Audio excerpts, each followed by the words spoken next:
Welcome you here to our presentation at the Pasadena Hub for Vesta Divorce. My name again is Glenn Crawford. I'm a CDFA. I'm a certified divorce financial analyst. I'm a wealth asset manager. I'm a financial advisor. Those things help me with it, but it's very different. Help people provide clarity, comfort, and confidence when it comes to the financial decisions of divorce. Miss Claudia Brown Coulter is our go-to mediator with a specialty. She works in all kinds of cases, but with a specialty in working with people who are families with special needs children. And she's got a ton of experience. She has a deep commitment to the work she does, and you'll see her enthusiasm pour through when you hear her speak.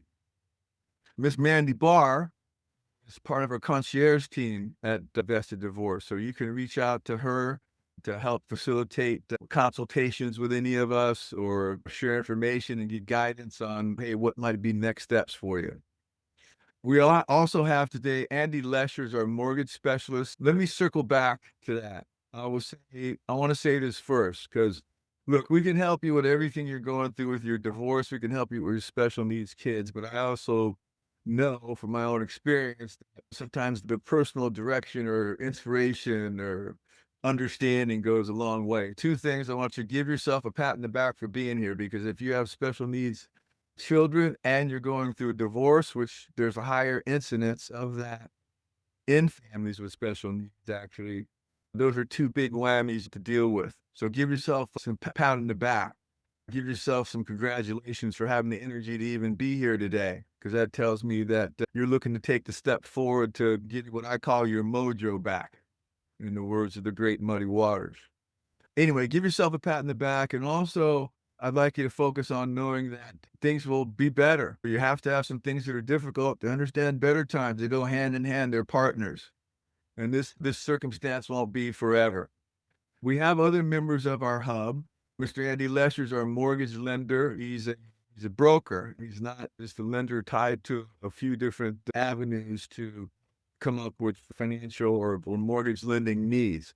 He has a wide range of options and very creative in how he's able to help folks. We have, I mentioned Miss Claudia Brown Coulter, who's our go-to divorce mediator, has a specialty in working with children with special needs. Work with her a lot.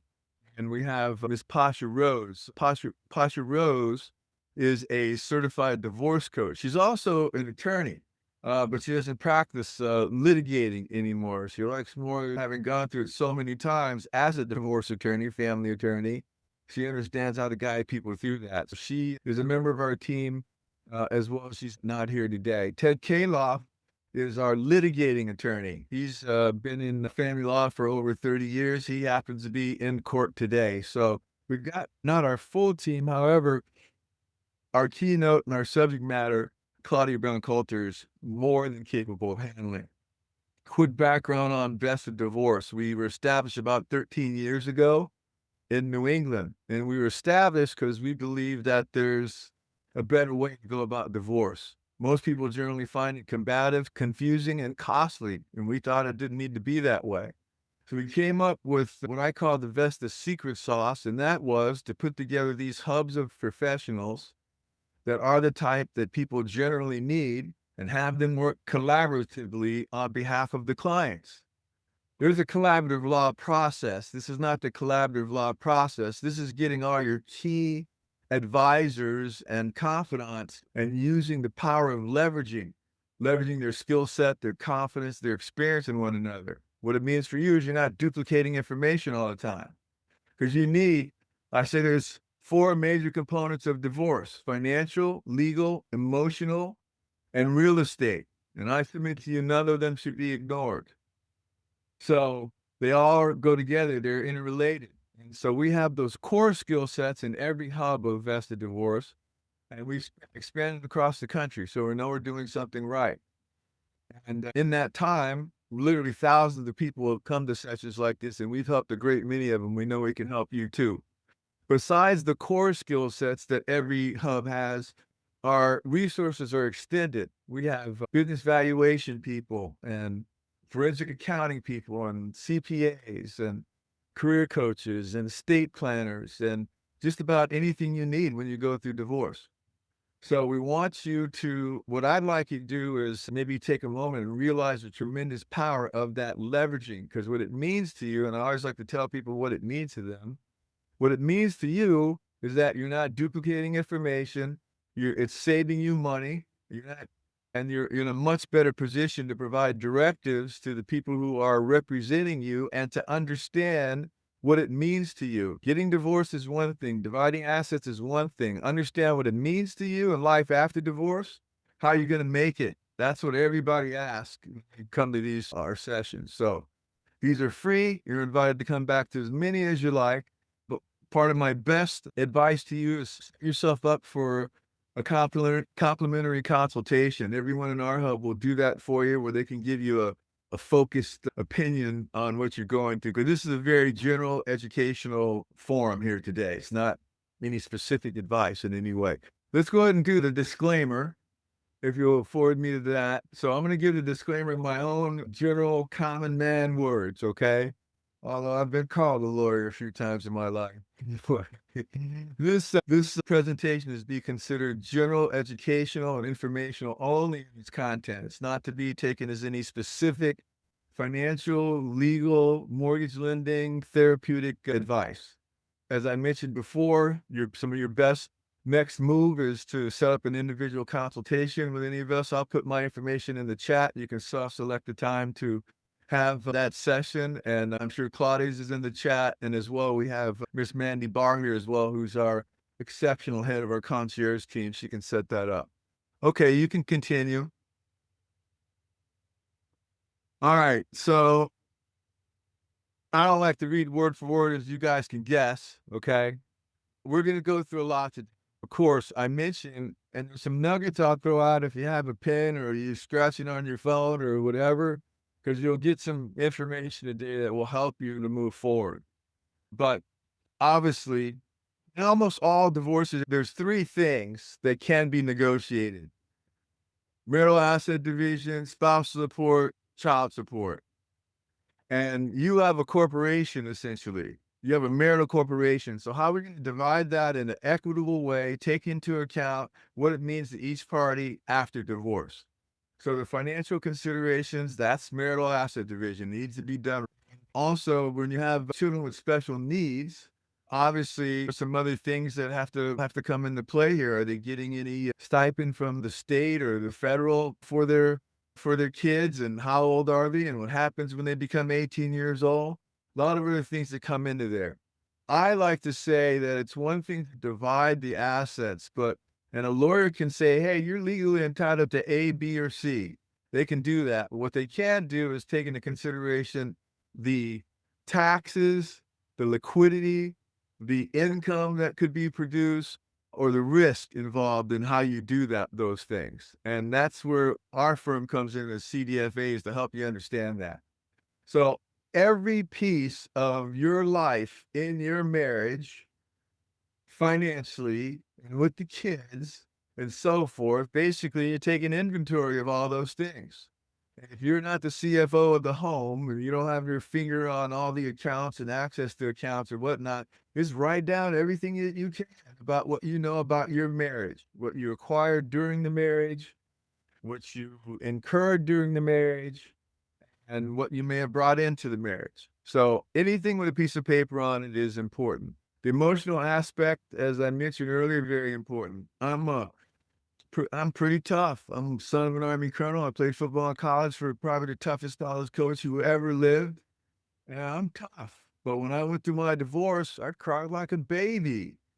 And that's okay. It's okay. It was a hard decision. Mom used to tell me it's okay to have a good cry.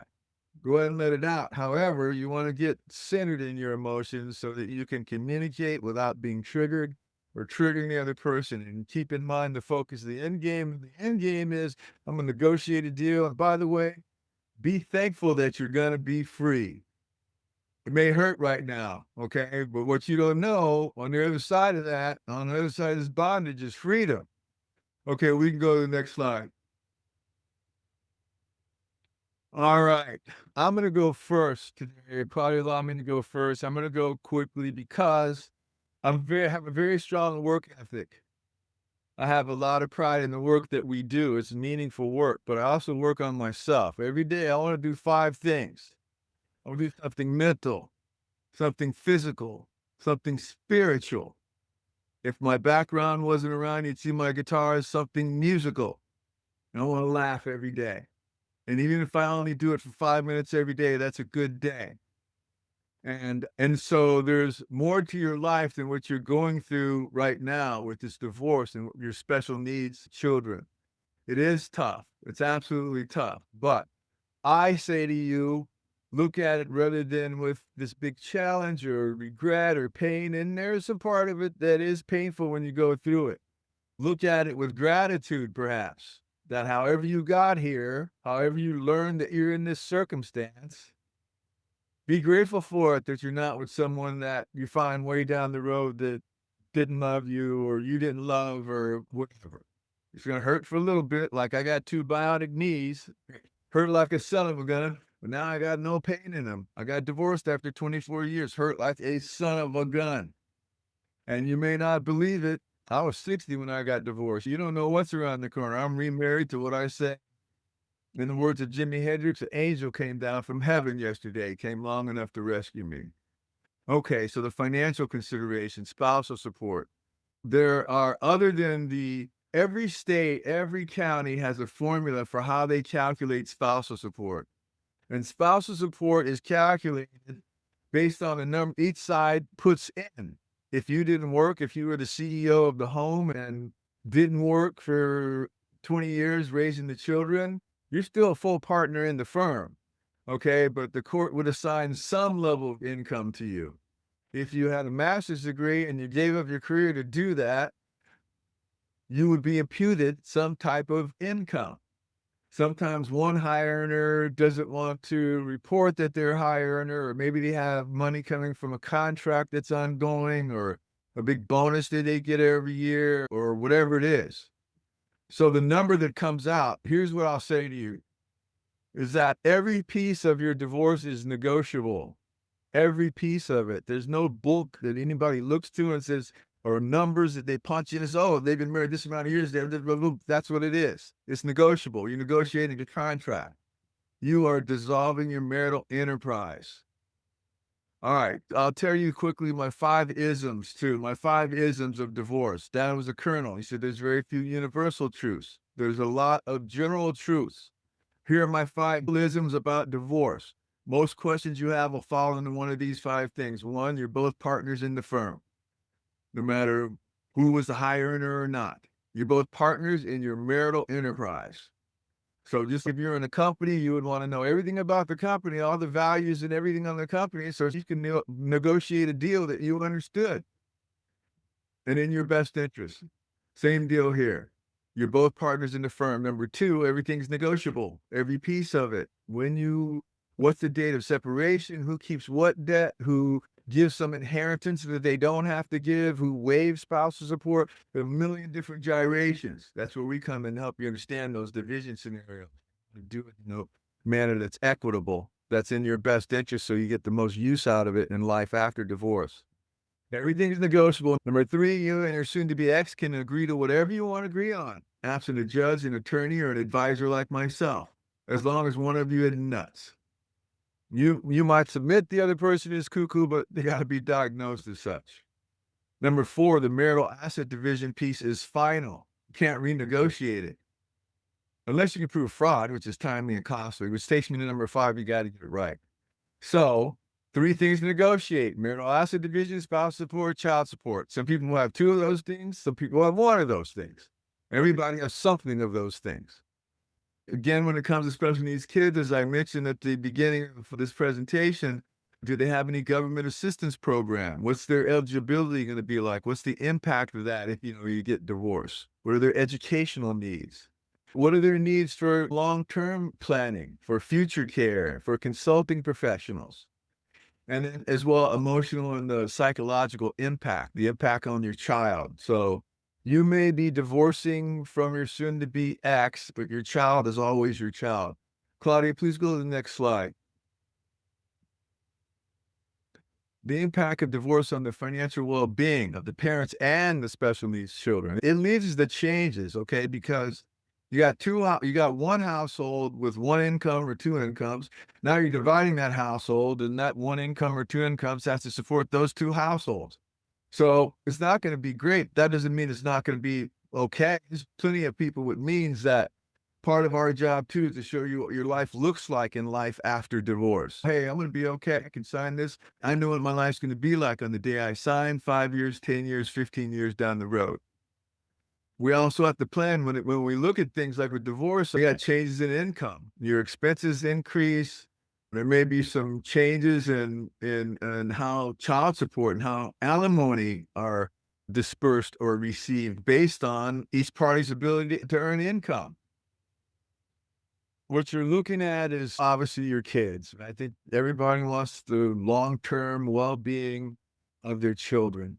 And that is something that is different that needs to be taken into account with children with special needs, because these things can be agreed upon too as well in your marital settlement agreement, so that you both understand who's doing what.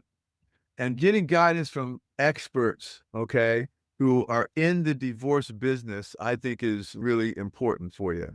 If you're dealing with people that are experts not only in the divorce business, but working with families and children with special needs, then, that's definitely a step in the right direction. Are there any more slides for me, Claudia, today? Nope, that's all. Thank you so much, Glenn. Appreciate you being here. All right, I'm going to go. Last thing I'll say, everyone, again, I'll put my information in the chat. I'm a member of Strategic Divorce Planning. We're a firm, the only type that I know of, our type that is equipped to handle all the financial matters of divorce, no matter how complex or how simple. And we're comprised of CDFAs and analysts and forensic accountants and business valuation people and CPAs. So I'll put my information in the chat, and you can self-select the time for a complimentary consultation. And otherwise, I'm going to pass it over to Claudia Brown Coulter. Thank you, Claudia. Oh, thank you so much, Glenn. Hi, I'm Claudia Brown Coulter. I am your go-to mediator for navigating divorce while parenting children with special needs. Now, let me just say this up front. I don't know everything. It's impossible for me to know everything. This is why Vesta exists, so that we can all stay in our lanes. And I will say I reviewed some questions before today's session, and someone was asking for a divorce coach with special needs. And Mandy can correct me if I'm wrong, but I believe we have one, Susan Bernstein. If you need some additional special needs support, we have other people throughout the country who are able to help you. In addition, I did put my information in the chat, but if you walked in after I did that, because I'm sharing my screen, I can't add anything else. So just reach out to our concierge when this is done. They can set up a time for you and I to talk on my calendar. So let's really talk about this, because divorce is hard enough. Parenting is hard enough. But when you add some extra abilities on top of it, it really is challenging, because as a parent, your role is to selflessly care for your children.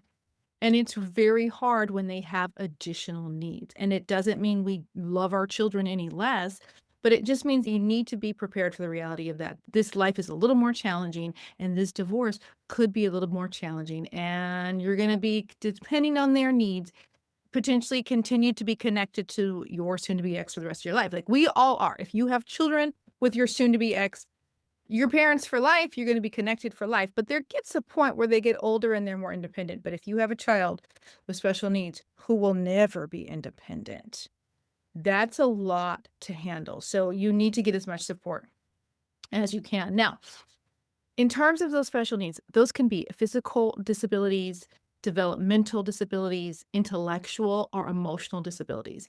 And these require additional support and care. And usually these children are identified.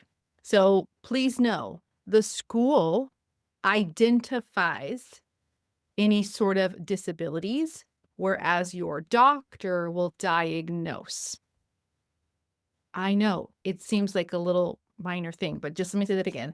Schools identify, medical professionals diagnose. Okay, so just keep that in mind. And before I forget, I can't see the Q&A, but if you have questions, put them in the Q&A, and try to keep them general because we can't get into the specifics. We want to protect your anonymity. And if you've got really deep specific questions, that's a really good time to think, oh, let me connect with a concierge and they can connect me with Claudia or Susan or someone else. So your children need extra care, and all of our children need extra care. All of our children have something that we're like, okay, we need a little extra in this area. But if they have identified or diagnosed special needs, they have different requirements. And a lot of times that falls on your pocketbook. And if it's not happening right now, because they are children, it will happen later when the school period ends. And the IEP is no longer, if there is no more IEP and there is nobody else paying for these therapies. Okay. And depending on that disability, they could have additional medical treatments, therapies, assistant devices, extra educational support. They may be in school until they're 21, high school until they're 21. Yes, it will impact your family's financial situation, but it also impacts the stress level in your home. And there's nothing wrong with being honest about that. The stress level in your home has gone up. Okay. And so then when you switch and you become a single parent, even if, you're a single parent part of the time and they're with the other parent, it's stressful. Okay. So let's just please be real about that. So there are several different disabilities that have been identified. I believe there are 14 categories in the IDEA, which is federal law. Okay, that's federal, even though they're trying to disband the Department of Education. IDEA is still in effect. The 504 Rehabilitation Act is still in effect. Okay, and we didn't always have a Department of Education, so don't worry. Okay, and so it's going to be okay. You keep advocating for your children's needs. But in general, with these 14 types, we've got physical, emotional, developmental, and learning. And we're used to hearing things about autism, for example, that autism exists on a spectrum. All of these things exist on a spectrum. Some kids have far more severe needs and other kids have less severe needs. It all is on a spectrum. And the reason I bring that up is because sometimes your children may need additional support after they age out. And I believe every state allows for adult child support of children with disabilities. Now, there are some caveats, the main caveat being that it had to have been diagnosed and or identified while they were children. So you can't have a 30-year-old functioning adult who got into an accident and now has some cognitive issues and can no longer support themselves and expect your ex to pay child support. That does not qualify. So it has to be something that's happened or diagnosed, identified in childhood. Okay. And there are different severities. So a lot of people have what education might call a processing problem. There might be an auditory processing problem where they aren't hearing things quite correctly, or a visual processing problem where they're not quite reading things, but most people, when they have that, if they weren't in special ed, they recognize, oh, wait, I read that too fast. I don't think I did that right. Or, you know what, I have this issue. Can you repeat that again a little more slowly? Or can you use different words? If that is your child, they are likely to function in the world and be able to live independently of you. Great. Great. The ones who are more severe will probably never live independently of you. Hopefully, it is our deepest wish that our children bury us and not the other way around. So you have to prepare for the fact that they will outlive you. And so that means that they're not going to be able to support themselves. So depending on the severity of the disability, you have to also be thinking about future support. So depending on that severity, there may be different things. There may be just the little bit of pullout that happens in school. Maybe they go to RSP and it's fine. Whereas your child may be more severe and they're in a life skills class and they're learning how to grocery shop and how to cook and how to do those things so they can exist and subsist on their own, but they're not necessarily learning skills that will enable them to support themselves financially. And then there are therapies that happen in the school, but your child may need additional therapies outside of the school. And your child may not even be in a public school. Their disabilities could be at a point where the school is not able to handle them. They're not able to accommodate those needs because they are not equipped. And so you've probably successfully advocated for a private school placing for your child, and the school district's paying for it. Good for you. Yay, because your child is getting what they need. So there's a wide spectrum of needs and disabilities, and you just have to look at your own situation and think, okay, my children, how does this impact them? And it's very likely, ooh, my internet. Sorry. It's very likely that you might have one child with special needs and another child, one child with a disability and another child that doesn't. And you've got to think about both of the kids. And before I go to this slide, I will say I had a girlfriend, she was telling me that when she was younger, her parents divorced and her dad would come pick them up and he'd pick up her and her brother, but not her other brother that had special needs. Not him. He wouldn't take him. He was too difficult. He was too much work. And so this woman at this point is 50 years old and she's crying to me. She's crying about how much it hurt her that her brother was excluded from family activities with their father. So when you think about this divorce, this is not the parent trap. We're not dividing kids. So please create a plan that meets all of your kids' needs. All right. So let's talk about mediation versus litigation. Sometimes you have to litigate, but let's try not to start there. We start with mediation. Now,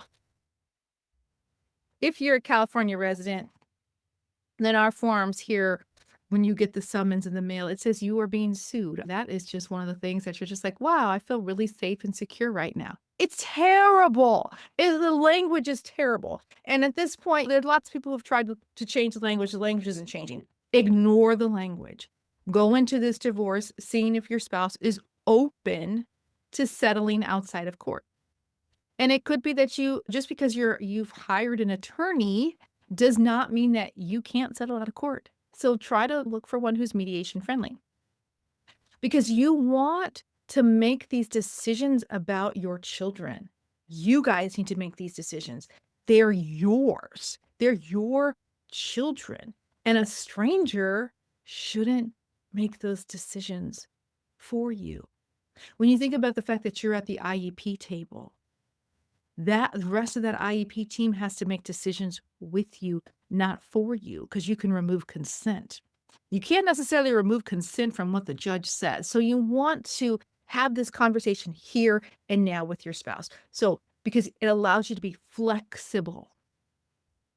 It allows you to work together to really think about your children's needs. And I know right now you're like, yeah, that's not going to happen. I can't work together with them. They're so difficult. Okay, just see if they're open to mediation. Just see and don't give up. And recognize that sometimes someone's not open to it, and time can have them change their mind. It really can. I don't want you to procrastinate, but don't underestimate the power of time to have someone be like, you know what? This is dragging on far too long. Let's talk. Okay.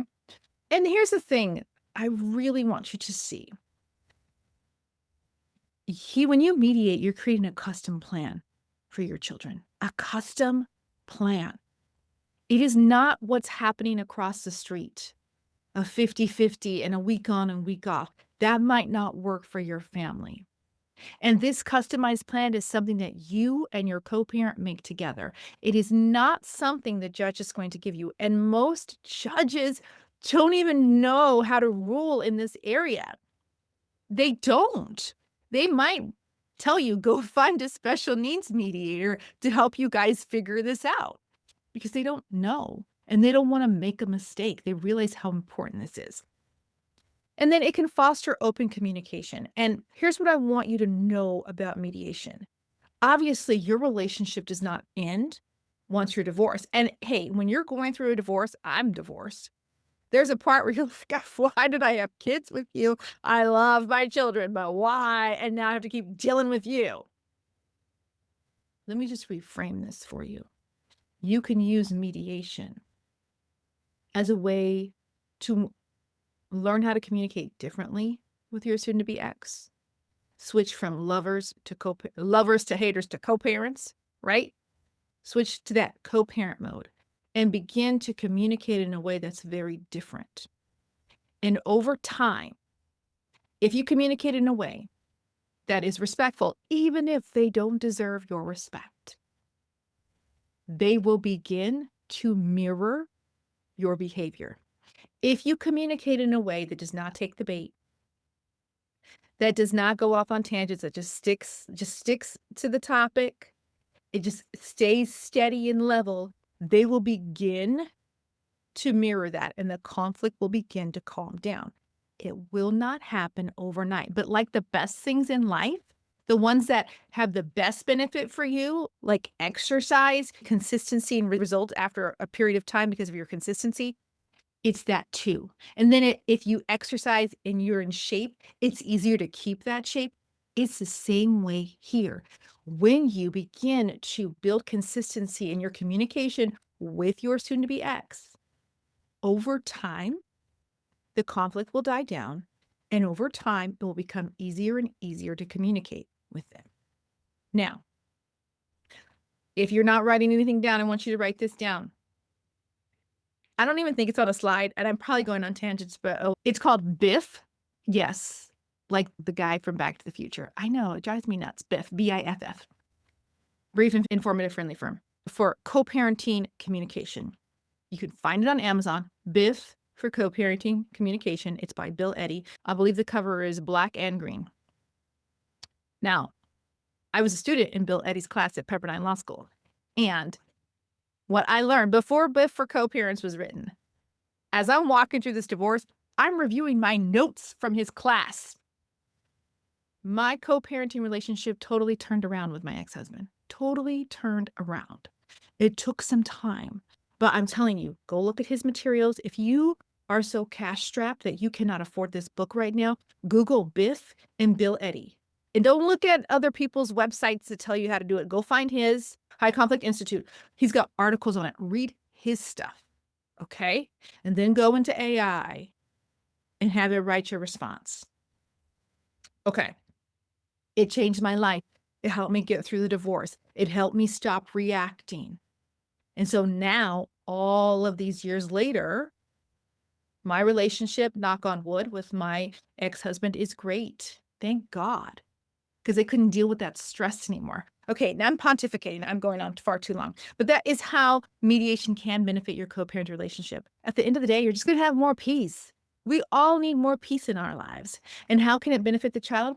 Because, that child probably doesn't want that divorce. And that child didn't choose to be born, and that child didn't choose to have their parents get a divorce. But the more peace that their parents feel, that child will pick up on. I don't even care if your child's a teenager. They're going to pick up on it because our kids pick up on our nervous systems. They pick up on our cues. They can feel things from us. So the calmer you are, the better it is for them. The more secure they feel. They don't have to feel like they have to choose between parent A and parent B as much as pick me. Pick me. I'm the safe, sane one. Pick me. We don't have to make them choose. Okay? All right. And if anybody's trying to talk to me, I can't see your chat. So Mandy or Glenn, if you're like, Claudia, you're going crazy, you just unmute and let me know. Okay. So this designing your parenting plan, you're going to be going the extra mile that people who do not have children with disabilities or whose disabilities are not that severe are going to be doing. They get to have something cookie cutter week on, week off, not you. Because you need to make sure that your child is stable. You need to make sure that they don't regress, because when parents separate, when a divorce happens, it's natural for children's development to regress. If they were sleeping through the night before, they're not sleeping through the night anymore. If they were potty trained, they've unpotty trained themselves. If they were doing well in school, that's not happening anymore. They're regressing. If they were sweet and kind, they're probably throwing temper tantrums. Okay. So you have to keep things as consistent as possible. You are going to need to make sure that the therapies still take place, that the medication is still administered on time. Because if your child is on any sort of medication, it needs to be given at the same time every day or every week whenever it's supposed to be delivered, right? So you're going to have to embed that. I remember our child has asthma, and his dad wasn't giving him his asthma medicine. It's like, dude, I can see right here the CVS prescription is not being filled. We could not settle. We had to go to court for some things. And I talked to the judge about this, and she said, listen, you got to follow doctor's orders. So if you're not in agreement, if the two of you are not in agreement with the doctor's orders about the asthma, okay, but if one of you is in disagreement, you need to follow the doctor's orders. They're trained professionals. Take that, okay? If your child has been given a prescription for medication or a prescription for therapy, these are doctor's orders that you need to follow. So when you're designing your parenting plan, you're saying something like, we are going to follow the doctor's orders. Here are the child's doctors. If the doctor is being changed, we're going to have an agreement. You are going to be following doctor's orders. This might be a little bit more challenging if things are high conflict right now, but medical decision-making, educational decision-making, religious decision-making, those all fall under legal custody. So I have some people who are negotiating right now for a tiebreaker because one person's like, I'm not giving up legal custody. I get that. I wouldn't want to give up legal custody, decision-making ability over my child either. But one person's is negotiating for tiebreaker ability because they're the ones who are at the IEPs. They're the ones at the doctor's office. So if there's a disagreement, then if we're not in agreement and we've tried to have conversations, like really tried, not just be like, I'm the tiebreaker, sucks to be you. Oh, whatever I want happens. That's an abuse of power. But you've really tried to have these conversations. You're close, but you're not in agreement. You've talked to the doctors. You've talked to the support providers. Then that person can have tie-breaking ability to decide on what should happen. Now, you want to tailor this to your children's needs.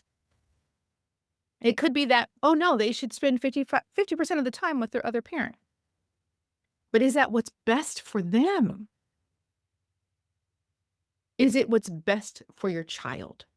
How do we create a plan that is best for your child that takes care of them emotionally? If your child has a more severe form of autism, will the going back and forth between the houses impact them? Do they need some lead up time where they are gradually adjusting to this different schedule, to this different house? You can build that into your parenting plan. There's no cold turkey here. It's just like today you're living with both parents and tomorrow you're switching between two houses. Good luck, kid. It's not that way. You could do a step-up plan. And then you create things, I believe they're called social stories, where you begin to front load your child this information. You make this little book with these pictures and begin to explain to them what's happening so that they know. And then I wish Darlene Taylor was here. She was one of our co-parenting coaches. She does a really good job about talking about flexibility. She said that when she made her parenting plan, when she was all done, I think it was her lawyer or her media, I don't know, someone had said to her and her ex, great, now put that in a drawer and go live your life. Because kids require flexibility. If somebody's coming into town from across the country, hey, my mother's coming into town. Oh, I hate your mother. She's coming into town and she wants to see the grandkids. I know it's not my weekend, but can I That's not your weekend. You can't have them. I'm sorry. Who does that hurt? It feels good in the moment. Let's be honest. That little bit, that little dig feels good in the moment. But you have to think about, oh, this is hurting my children. So you have to be flexible, not an inordinate amount of flexibility, because your parenting plan becomes the thing that breaks any ties in terms of your day-to-day planning. So if you've got a parenting plan that says where kids are going to be on which days, great. If there's a disagreement, you refer back to that parenting plan. But if you two are in agreement, are like, yeah, we can switch that up. We can change that. Yeah, that'd be great. Oh, you want to take them skiing? Okay, great. Build that flexibility in and always run it through the filter of how would this impact my child if I said no? How would this impact my child if I said yes? And really build that flexibility in. And I don't mean flexible like the other parents coming in and out of their lives willy-nilly. That's not what I mean.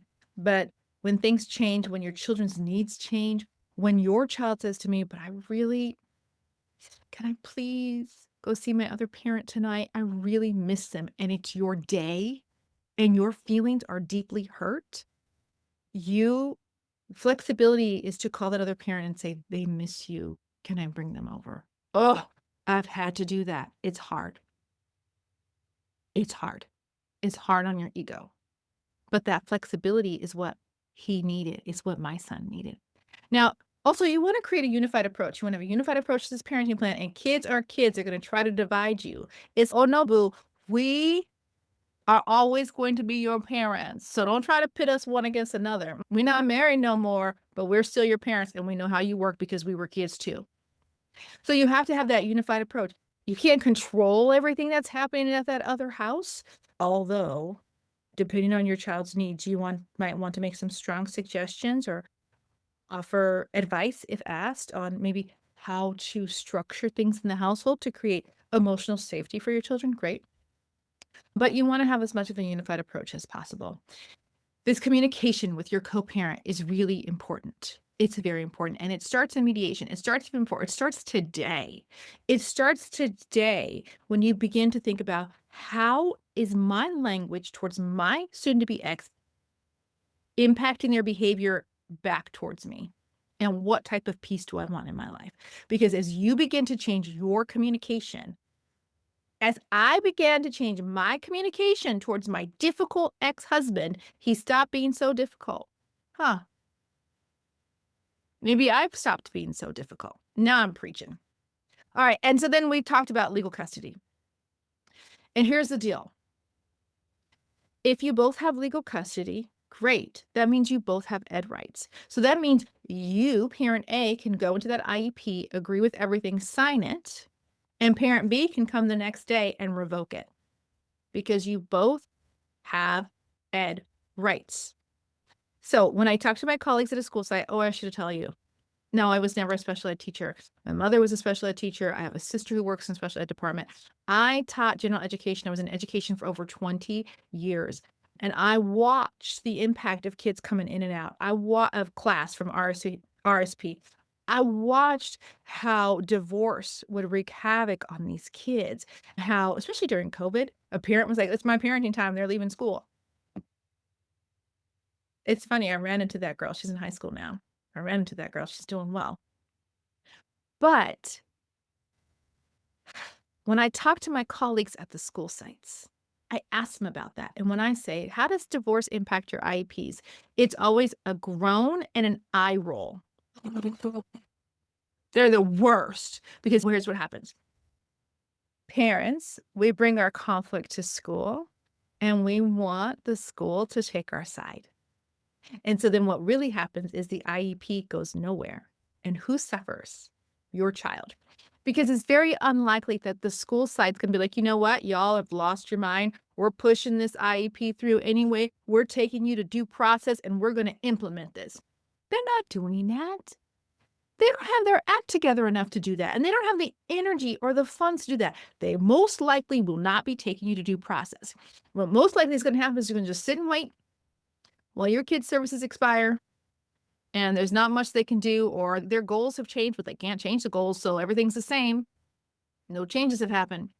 They would rather you and your co-parent be in agreement and disagree with them than to be in disagreement in that IEP meeting, because they can deal with the two of you in agreement with one another. They cannot move that needle forward and create a functional IEP if you guys are at odds with one another. Okay, so this is really important. It really does impact your child's education and their development. You guys have to be on the same page. Okay, so this is a little document that I created. You can scan the QR code. If for some reason you're watching this on your phone and it's not scanning, then let the concierge know and they'll contact me and I'll send it to you. But all of our kids go through stress.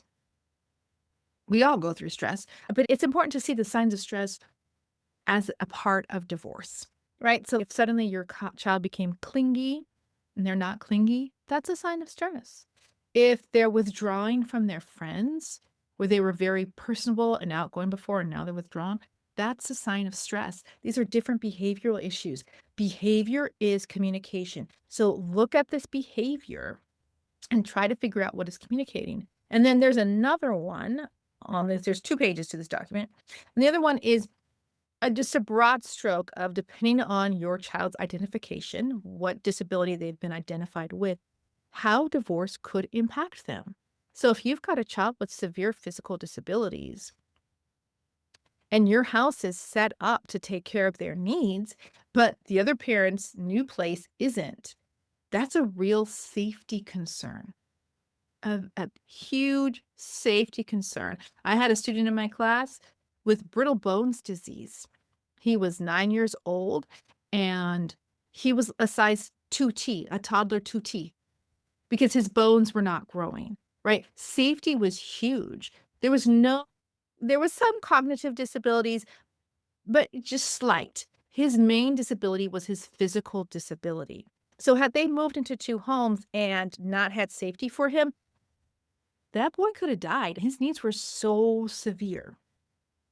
So I also want you to think about, sometimes there are undiagnosed needs, and this is where you, as their parent, are their best and number one advocate. So there could be an undiagnosed learning disability. There could be an other health impairment, ADHD. And usually if there's an other health impairment, your child might not be in an IEP, they might be in a 504. And just so you know, IEPs don't transfer to college, but 504s do. I had a student who was born without a thyroid. That's an other health impairment. Put her on a 504. But as you look at these things, as you look at going, okay, this is not typical behavior. I should go ask questions of a professional about this. You should go ask. Find out, is this typical or not? See if there's any sort of evaluation that can happen at the school. Schools have to evaluate within, I think it's 60 school days of a written request. So you can ask for an evaluation. That is not a charge to you. If you want to get an independent evaluation because you disagree with the school, that's called an independent education evaluation, an IEE. That's going to cost you some money, but start with the school, because your goal isn't necessarily to get them identified. Your goal is to figure out what makes them tick and how can I help them be the most successful as they can be, right? And figuring out, okay, maybe they're identified this way. So what are some strategies that I can use to help my child? So pay attention to this stress. It could just be that they need some extra counseling, some extra therapy to help them process what they're feeling. Do it. And if you can afford that, almost every school should have access to a school psychologist who could step in for a couple of sessions. Some schools have school counselors who also could step in, and other schools, depending on where you're at, depending on the public school you're at, some schools have trained therapists. Maybe they're in their training and they have to get their therapy hours, or maybe it's part of a nonprofit. And so they have a group home, but then they also have therapists who sit at the school site to provide extra support. Use the resources that are there. I think that public school resources are grossly underused when it comes to things like this. So ask questions. And before you feel like, oh my God, I'm going to be so embarrassed. Let me tell you something. Schools know your business anyway. They already know. They already know the divorce is happening. They already know the drama. They probably know what you have for breakfast this morning because kids talk. They talk. And even if they're teenagers, they talk because they don't think adults are hearing them. Like they talk. And teachers are wild and crazy. Teachers get divorced too. There's so much drama there. Trust me, ask for help. Okay. Because some teachers is greatly frowned.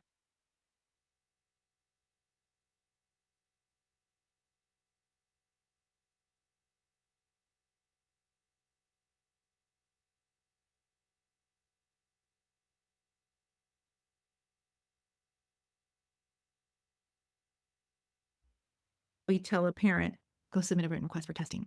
Ooh, have these concerns, what supports are there, and see what you can do. Okay. Oh, did I? I think I may. Okay. You know what? I'm going to take this slide, Glenn. Sorry. Here's the thing. Yes, you have to think about child support cost. If you are receiving IHSS and respite care, respite monies and things like that is part of your income, even though I don't believe it's taxable on your financial disclosures, you still need to report that. But also be thinking about, okay, what other support is needed, right? Are they going to stay on health insurance? Who's going to cover them on health insurance? Your children, like I said earlier, we want them to outlive us. Look into a special needs trust. And it's not a typical trust. You don't want to make a normal trust. You do not want to do that. And there are special needs trust attorneys out there. You don't want to make a normal trust because if grandma dies and leaves your baby an inheritance, that trust could cancel out any sort of federal or state funding they're receiving. Oh no, they've just had a windfall of money. They don't need this extra Social Security.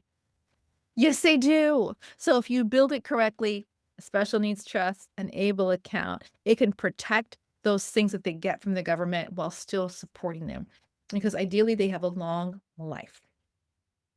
Also,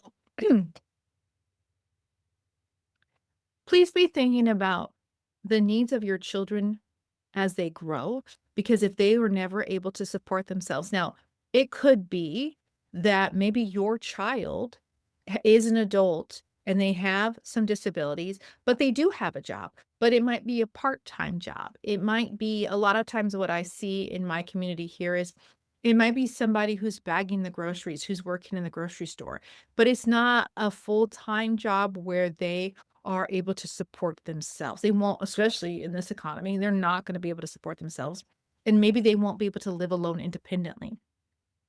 So right now, if you're married and they're an adult like that, or if they're a child and you think, okay, they're never going to be able to be independent, you need to be thinking about child support for adult children with special needs. Ted and I are doing a divorce right now for a 27-year-old. The child is now 27 years old. They have special needs, but there's going to be adult child support being paid because this child will never be able to support themselves. It's common in all the states. So please think about that and look into the future. Okay. And then this healthcare cost, insurance, that's a really big deal. One of the things that's not on here that I want you to think about is if you have other children, usually the expectation is when the parents die, the child that does not have disabilities will be the caretaker, the custodian, the conservator of their sibling that does have disabilities. And for some people, that's not a problem. And other people, it can be a big burden that they never asked for. So you need to be thinking about like, how do we create this a life well lived, well-being in life for both of our children? Okay. And that's a hard one. I did have a colleague, she taught a life skills class. And I remember I met her brother because she was pregnant and they came over to my house to take my crib. Right? I didn't need the crib anymore. Yeah, take the baby stuff. He's not a baby anymore. And I got to meet her brother and he was lovely, but their parents had passed away and it was her older brother and he had special needs. And so she took care of him. he didn't live a long life. I don't know how old he was, but he did die well before his time. But she was uniquely suited for that. And if your children are going to be sensitive to other adults and children that have disabilities, but if they don't want the pressure of caring for their sibling as an adult, then please consider looking elsewhere so that we're not overburdening them and so they can love their sibling and really love them and not have resentment. But that is a family decision. And that colleague of mine, she was happy to do that and a perfect caregiver for him. Okay, it looks like we don't have Andy here yet, Mandy. Are there any, while we wait, are there any questions in the There Q&A? are questions. Oh no. There are questions. And you know what? I think it's okay to preach. You have lived it from the lens of an educator, and you have lived it from the lens of a mediator. And you look like you're 35. So everyone is wondering, like, how did she have 2 full careers? But Oh, a minute older than that. I'm going to Venmo you money after this. Thank you. So, all right. Do we want to do any of the questions that were submitted in advance for the guests that are here? Sure. Whatever you Okay. want to do. And All then right. hopefully Andy will be here to talk about the home. Yeah. All right. So one of the questions that was submitted, what do I need to know? I think you covered that. Sole physical and legal custody, is it difficult to get? Lifetime child support for disabled child, is that usual? And I feel like you answered the child support question. Yeah. And actually, I have a clarifying question for that. Does that include, I know it's different in California, but in retirement? Yes, I believe so. Okay. And would that be a question that would really fall under like the legal lens of the state somebody is in? Yeah. And it,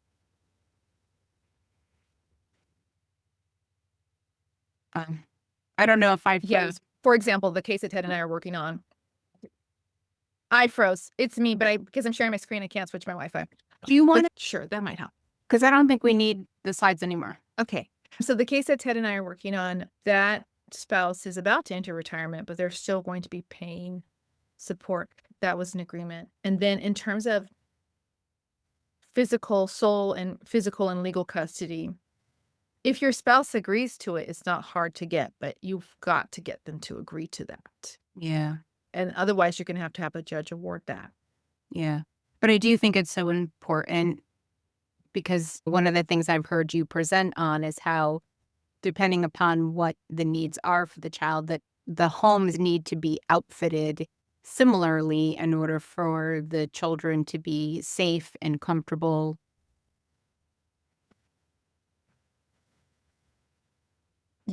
Yeah, they do. And as much as your routines can be similar, right?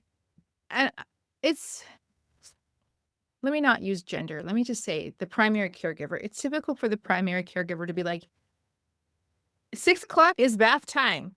7:30 is bedtime. Why aren't they in bed?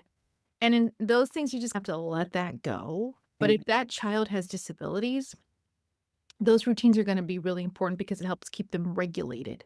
So if Yes. your child becomes dysregulated easily, you're going to need those routines and it's going to require both parents to be on the same page. And so it could be that the other parent sets up similar routines. They might not be exact, but we have to have routines. And this is where we have to let our ego go and just go, this is what works for them. Oh my God, she's telling me what to do again. But this is what works for our kids. So we got to do it. Yeah. Okay. So that was just more of a statement.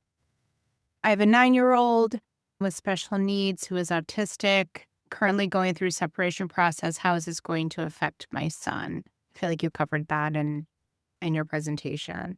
All right. So you actually can see some of the questions, I think, at this point too, right? Yes. Okay. So one of our guests, looks like there's a 3 pieces to this.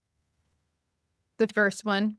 Yes. Okay. So child support ends when the child reaches majority. Either they are 18 or they graduate from high school, whatever comes last. So if your child has not been either diagnosed or identified with a disability, then there there's not going to be any sort of adult child support. Your spouse is not going to be obligated to that. They're just not. If there's not any identified needs, they're not going to. They could agree to something like that, but I don't know that it would be court enforceable without them having those special needs. Yeah, and yeah, I feel like some of these questions that are asked here would be better for a medical provider, a medical Okay. professional, in terms of what happens as she ages and things change. Okay, and then a detailed parenting plan for a 16-year-old? Yeah. Okay. So you can pick up your 3-year-old and put them in a car, but you can't pick up your 16-year-old and put them in the car. So you have to have something for the court. You have to have some sort of timeshare on paper for the court. And you want to encourage your child to have a relationship with both of their parents. But really, the reality is the 16-year-old's going to go where they want to go. And sometimes people get mad at me when they say that, when I say that, because they're the parent and the 16-year-old doesn't want to go to. Yeah. And that's really hard. But you need it on paper about where they're going to go, but it's physically hard to enforce it. I have an 11-year-old. I can't physically move him anymore. I haven't been able to do that for years. So once he's 16, he's going to be like 6, 7, who knows? That's never going to happen. Yeah. Okay. Did that make sense? Yeah, it made sense. Oh, dear. There's the last part to that's complicated. Okay. Full legal custody. Dad does not attend IEPs or therapies or medical appointments. Lives 90% out of the state. You probably do need some different benefits, IHS, things like that. And if dad could attend, see if he wants to attend, but he just can't physically be there, will they allow him to be there on Zoom? Will they allow him to be there on speakerphone? Yeah. The client that's asking this question is in California. Yeah.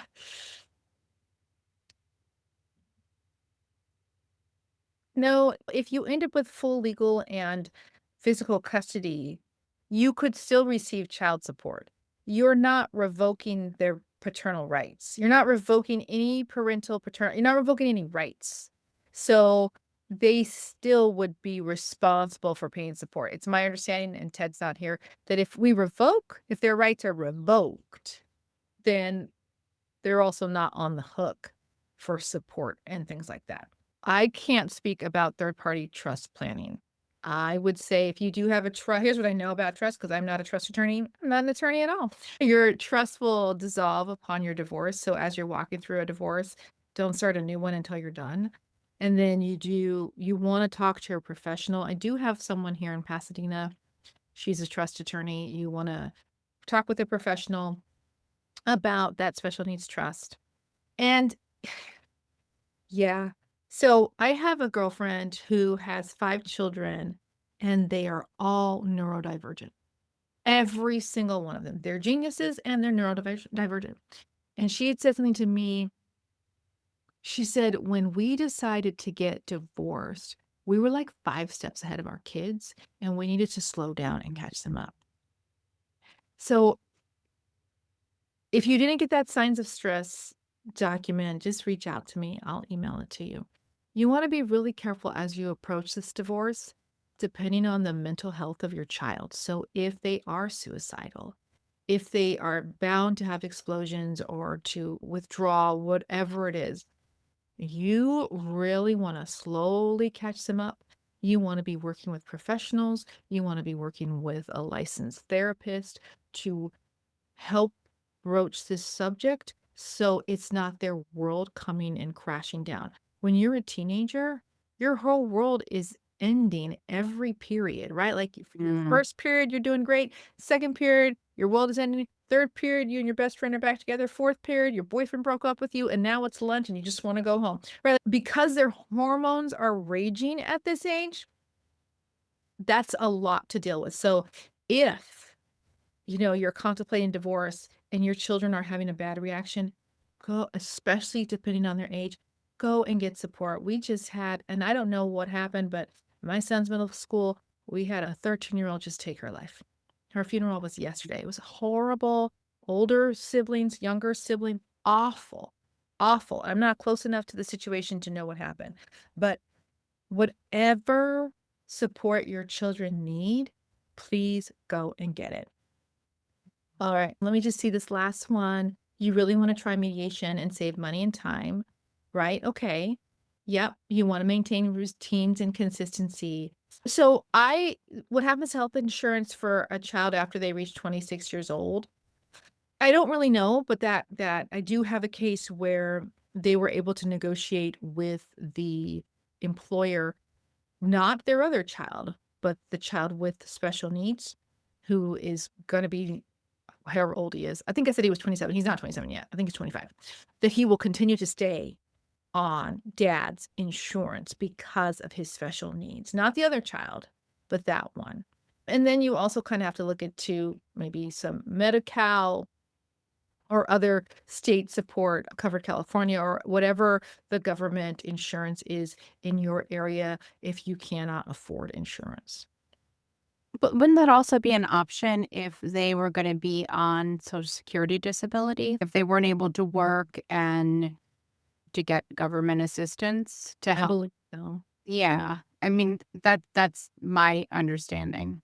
Yeah. But And the more I know, the more I realize how much I don't know.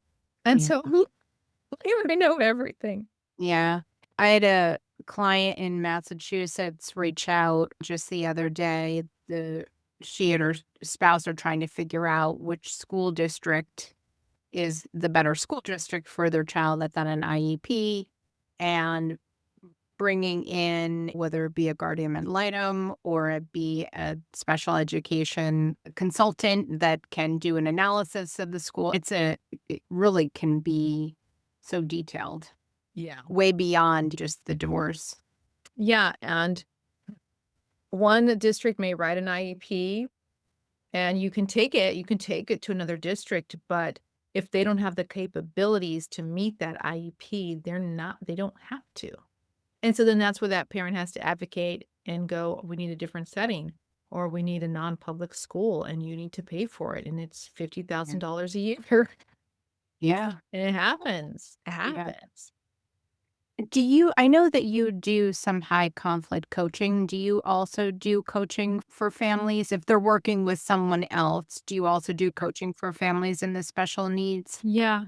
Yeah, because my goal is to get you on that same page so that you and your co-parent are in agreement about what your children's needs are and what support that they need. And so then you can go back to the school and say, this is what we need. This is what our children or our child needs. And then the school will be able to work with you. And that thought is just gone. It's Friday. The thought just left. It's gone. But it's really important to reach agreement with your spouse. And oh, I know what I was going to say. These IEP meetings are run on data, and they should be run on data. It should never be, we feel so bad for them, or they're so sweet, they're so lovely, they don't need this service anymore. It should be run on data. So when you are talking to your soon-to-be ex who does not believe that they have a disability, you need to present data. But this is what the data says. Okay, you don't believe it, that's fine. Why don't you go pay for an independent education evaluation? We'll find some people. We can find an independent school psychologist who can run these tests themselves. And let's look at what the data says. Because if there is data supporting the fact that there are disabilities, then, and if you have to go to court, hopefully you don't have to, but this is also something you can present to the judge to say, here is data, because judges do not want your emotions. Right. They don't want your emotions. They want your facts, and data are facts. And so you grab that data, and data could be, I'm with the kids all the time, and this other parent is always late. It's data too. So you want to gather that data. So when you're making your agreement, when you're in mediation with me, maybe the two of you are just like, you need to get in lockstep with one another before you go to school. We're going to look at the data. What does the data say? What does the testing say? What do you know about your child? What are their strengths? What are their weaknesses? And let's have a clearer picture because children are different around different parents. And also sometimes parents are in denial Yeah. because when your child is identified or diagnosed with a disability that you can't see with your eyes, it's a death of a dream. Yeah. Your dream for your child just died. All of those things that you thought your child was going to do, they might not be able to do. And so it takes time to adjust. So your co-parent can just be like really disappointed. And so it takes a lot to just really come to terms of what they need. But if we know what they need and we can give them what they need, and as their parents, you're advocating for them, then your child can begin to make progress and have a more full life. And you can work with clients anywhere, correct? I can't do your paperwork anywhere. I can only do that in California, but I can mediate or I can talk to you about special education all across the country because the law is federal, 504, IDEA. Those are federal laws. There are some distinctions within each state. California is extra funky with their SELPAs, whereas other states, they just have a Department of Education. Not surprising. That's not surprising. Y'all, as a Massachusetts girl, we're funky ourselves. But yeah, I can work with anybody. And really, the goal is just to take care of you and your kids. So I don't know where Andy is. I think I will just say that if you've got a home, I'll share my screen again real quick and just say you really have to look about their stability. And yes, we want our children to be emotionally okay. But if their parent is not financially okay, then their parent's not emotionally okay, then the child is not going to be okay.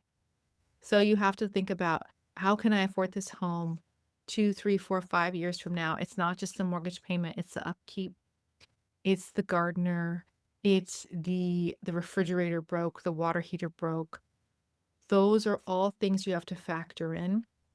And if you don't want to hold on to it for emotional reasons because you may had some memories in there. And do you want to keep those memories? You might not want to keep those memories. And you can schedule a call with Andy. If you talk to one of our concierges, you can schedule a call with Andy, even though he's not here. He's very knowledgeable. We've used him for some mortgage things. He is great, super professional, works with a great team, and he is very generous with his time and will answer your questions. So talk to him. And then you really want to be thinking about one of the things that Andy always says is if you are getting support, child support, spousal support can be used for income, but it needs to go into a separate account for you, not a joint account. Your soon-to-be ex shouldn't be paying your mortgage payment or paying your bills. They should be paying you directly the same time every month, going into the same account like a paycheck. And then if you have, I think he says 2 years of that. Does he say 2 years or 6 months? How long is 6 months of that? But it can't be like your child is 17 and then the support, it's got to last for a term. 3 years. Thank you. So if you've got showing 6 months of support and that support's going to last at least 3 years, then the mortgage companies can use that support as qualifying income. So while it's nice to have someone pay your bills, have them pay you directly, it's better for them because then they have proof of receipt that they paid you, and it's better for you because now you have proof of income. And then our last slide, I need you to just take care of yourself right now. As parents, we most of us would probably die for our children. We really want them to be okay. We give so much to them. But if you are always empty, you have nothing to give. And in the early stages of divorce, it's really hard when your children leave. It's really hard. And even in the later stages, it's still sometimes hard. But if you begin to look at that as me time, and it's your chance to clean up or to run some errands or take care of you, take a bubble bath, or sit and watch a guilty pleasure TV show or whatever. It's an opportunity for you to fill yourself back up. Go be with friends. That is really important. And the last tip of advice I would say is if you ever really miss your kids, just clean your house. They'll come back right away. They'll make it dirty. Every time I clean my house, the next thing I know, like my kids, I'm like, I just can't. You're making a mess. Listen, it's a trick. It works. They come back. It's like they can sense that the house is clean and they need to wreak havoc. I know it sounds silly, but you test it out as they get older. You test it. It will work. I got a dog. That's how I dealt with it. hear that dog?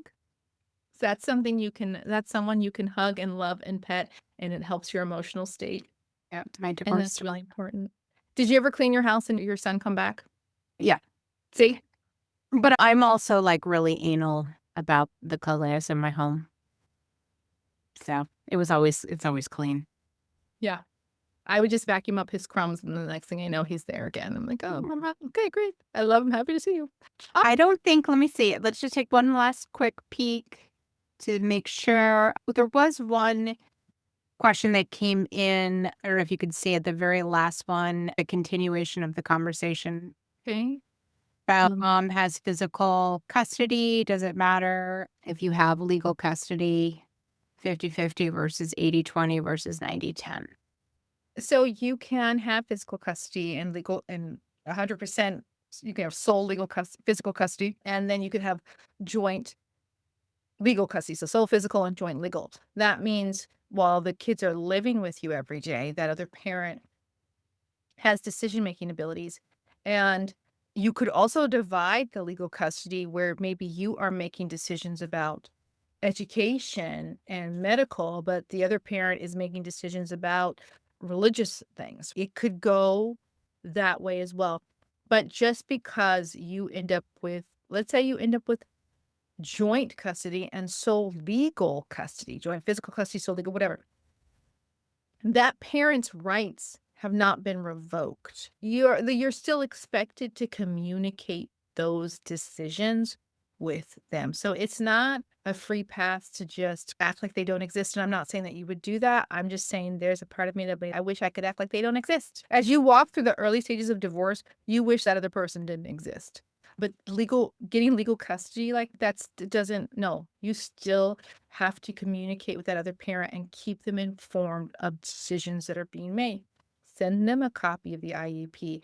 At this point, we have joint physical and joint legal custody, but when I go into the doctor's offices, they already know. They already know. They just send me 2 copies of the report. Yeah. And sometimes I ask, but things like that. I'm in the doctor's office, I'm texting him while I'm there. We're communicating. And that's about being on the same page. Yeah. Okay. Mandy, I'll let you close this out. Yeah. Thank you, everyone, for being here. It's a pleasure to be on this journey with you. Our concierge team will be reaching out to see how we could best support you. Thank you all for spending a Friday afternoon with us, and we look forward to continuing to support you. Take good care.